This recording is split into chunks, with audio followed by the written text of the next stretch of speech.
On est passé par des jeux de course, Riders est le meilleur, je veux rien savoir, par des jeux de combat, Shadow avec une AK-47, les jeux olympiques avec Mario. Pourquoi il faut les jeux olympiques même? Et pourquoi pas un RPG? Bah ils l'ont complètement raté. Il a été très mal reçu et c'est l'un des Sonic les plus détestés. Mais moi je l'aime bien. Alors je t'arrête tout de suite, le but de la vidéo n'est pas de dire qu'en fait le jeu est excellent. Je suis pas aveuglé par la nostalgie, comme les gens qui présentent un jeu comme étant le meilleur alors que c'est pas le cas. Hein, Adventure 2, mais bon ça ce sera le sujet d'une autre vidéo. Bref, je te présente Sonic Chronicles, le personnage mystérieux de la miniature, et te partage des anecdotes d'enfance. En plus d'être mon premier jeu sur DS, c'était le seul que j'avais pendant longtemps. J'ai encore les flashbacks de quand j'y jouais caché dans mon lit sous ma couverture. Oui, caché, parce que je devais me cacher. J'ai un petit frère, voilà, vous avez un peu de lore Alu Sonic. Le truc, c'est qu'il était pas au courant. C'était encore un bébé pour pas créer d'embrouille, du coup j'y jouais en secret. Sauf qu'il est malin, le Buzzy. C'est pas un jour il comprend qu'il y a quelque chose qui se trame. La porte de la chambre était fermée à clé. Il s'énerve, il force sa porte et il casse la porte. Je me rappelle, il était là, il est tout petit avec les sourcils froncés, il était énervé, moi j'étais choc bas, j'étais en mode non mais attends mais c'est... Évidemment, bien après on lui a dit et il jouait aussi. Mais ce jeu, à quoi il ressemble?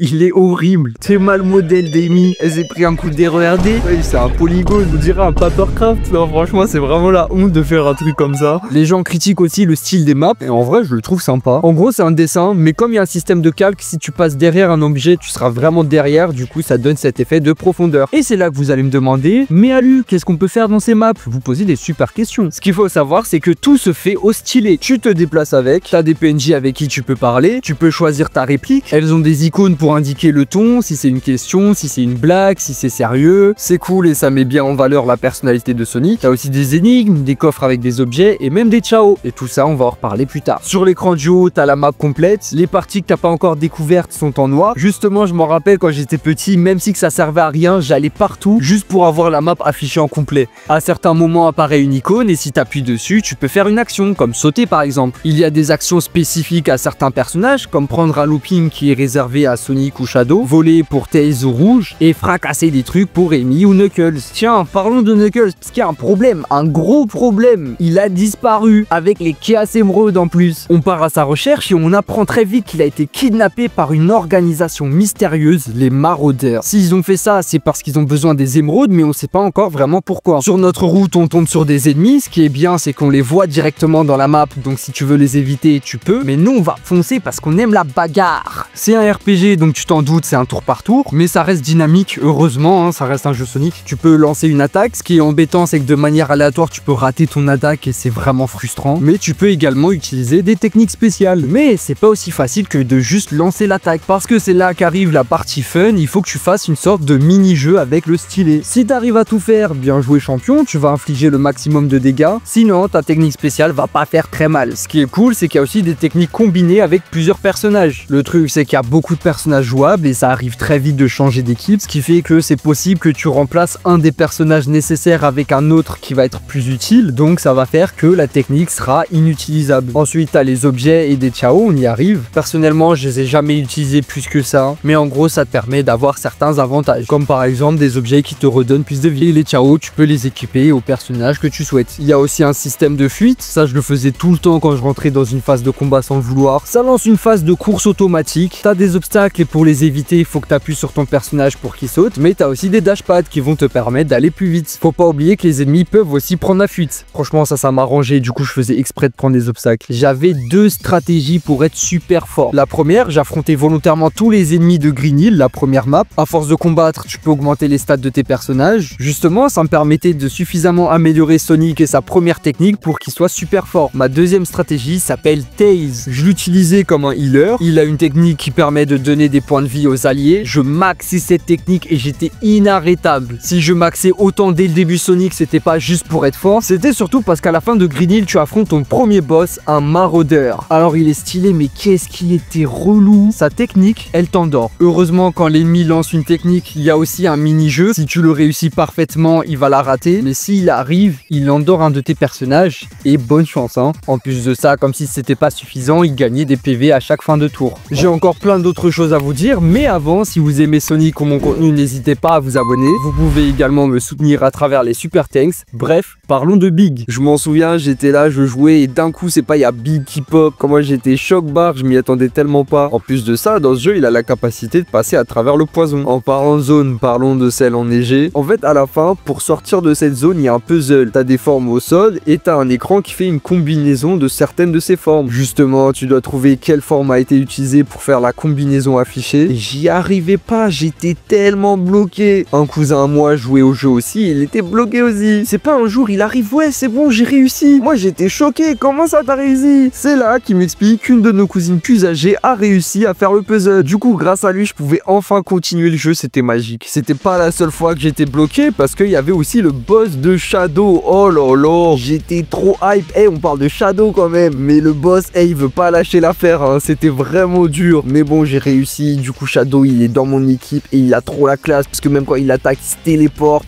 Pouah, mais regarde le style. En parlant de Shadow et d'équipe, ce que j'ai trouvé cool, c'est le nombre de personnages jouables. Alors prépare-toi, tu as Sonic, Tails, Knuckles, Amy, Cream, Big, Shadow, Rouge, Omega, Eggman et même Shades. Ne vous inquiétez pas, on va en parler, ça arrive. Dernière anecdote, à l'époque, chaque année, je partais en vacances et la plupart du temps, je m'ennuyais. Du coup, ce que je faisais, c'est que je faisais Sonic Chronicles en boucle et l'objectif, c'était de finir le jeu le plus rapidement possible. Mais bon, là, c'est mignon, je vous raconte mes anecdotes. Ouais, c'était trop cool quand j'étais petit. Mais là, faut qu'on parle de pourquoi ça a foiré. On en a parlé au début, mais les graphismes, c'est vraiment pas ça, hein. Y a vraiment aucune excuse. On peut pas dire, ouais, mais c'était la DS. T'avais des jeux très jolis sur DS. La musique, c'est vraiment l'une des plus grosses raisons de pourquoi ce jeu est connu. Ils ont utilisé des sons simples qui fait cheap et qui fait mal aux oreilles parfois. À certains moments, t'as plus des fonds sonores d'ambiance comme le labo de Tails et c'est vraiment les pires. Mais en réalité, les musiques en elles-mêmes ne sont pas mauvaises. C'est vraiment les choix qu'ils ont fait qui ont fait que ça sonne mal. T'as néanmoins certaines musiques qui sonnent bien, comme l'une des musiques de combat que j'utilise beaucoup dans mes vidéos d'ailleurs. Les combats ont été trouvés peu intéressants et les mini-jeux au stylet très répétitifs. Personnellement, vers la fin, j'ai trouvé la partie très lourde. Ton équipe doit se diviser en deux et t'as beaucoup de combats. Bref, j'en garde pas un bon souvenir. Et puis il y a aussi le fait que l'histoire est inachevée parce que ça se finit sur un gros cliffhanger. Justement, parlons-en de cette histoire. Il y a 4000 ans existait un clan appelé les Nocturnus. C'était un clan décliné avec une technologie de pointe qui avait comme objectif de conquérir le monde. Les Nocturnus et le clan de Pachacamac, les ancêtres de Knuckles, étaient rivaux. Ils avaient tous deux comme objectif de conquérir le monde. C'est là qu'ils ont commencé à se faire la guerre. Les Nocturnus avaient le dessus grâce à leur technologie avancée. Ils avaient créé une armée, les Gizoïdes. Et oui, les Gizoïdes ont été introduits d'abord dans Sonic Battle avec Emerl et c'est dans Chronicles qu'on apprend que c'est les Nocturnus qui les ont créés. Cependant, les Nocturnus n'ont pas pu crier victoire parce que c'est là qu'ils se font aspirer par une entité mystérieuse appelée Argus. Ils se retrouvent dans une autre dimension appelée la Twilight Cage dans laquelle se trouvent des aliens dangereux. Des années plus tard, ils vont réussir à développer une technologie qui va leur permettre de retourner sur Terre. Sauf que c'est pas suffisant parce que uniquement quelques équinés vont pouvoir être envoyés. Shade, qui est une commandante haut placée, envoie certains de ses semblables pour récupérer les Chaos Emerald et la Master Emerald afin d'envoyer tous les Nocturnus sur Terre. Mais là où elle pensait que l'objectif était simplement de retourner sur Terre, elle apprend vite que le chef, l'impérateur X, avait comme objectif de conquérir le monde entier. En apprenant ça, elle trahit son clan et fait équipe avec nos héros pour pouvoir protéger la Terre. Ce qui est intéressant, c'est qu'un lien se crée entre elle et Knuckles. Impérateur X a même essayé de manipuler Knuckles pour qu'il les rejoigne vu que c'est aussi des équinés. Il a hésité parce que les battre voudrait dire qu'il va redevenir le dernier des équinés, mais évidemment il choisit de protéger le monde.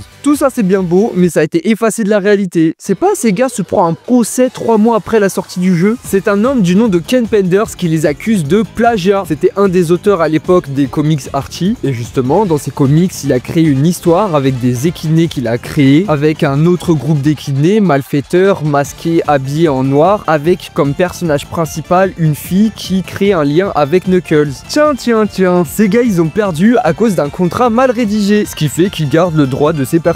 Mais regarde aussi les personnages qu'il a créés. C'est vraiment Knuckles 1, Knuckles 2, Knuckles 3, Knuckles avec un chapeau, Knuckles 4. Après ce mec c'est un sacré personnage, hein. De toute façon on va en reparler un jour sur la chaîne. Ce qui fait que légalement ils ont plus le droit de faire une histoire similaire, donc Sonic Chronicles n'est plus canon. Et moi ça me saoule un peu parce que je voulais trop un Sonic Chronicles 2 avec Silver. J'ai trop le seum. Mais bon, c'est pas peine perdue parce qu'ils ont déjà annoncé officiellement qu'ils aimeraient faire un nouveau Sonic RPG. Merci d'avoir regardé la vidéo. Surprise, comme t'es resté jusqu'à la fin, je vais vous présenter donnerai mon idée de jeu de combat Sonic. Les personnages, les coups et même les touches. Si t'es resté jusque là, mets un emoji main, j'ai hâte de vous faire la vidéo et je vous dis à la prochaine.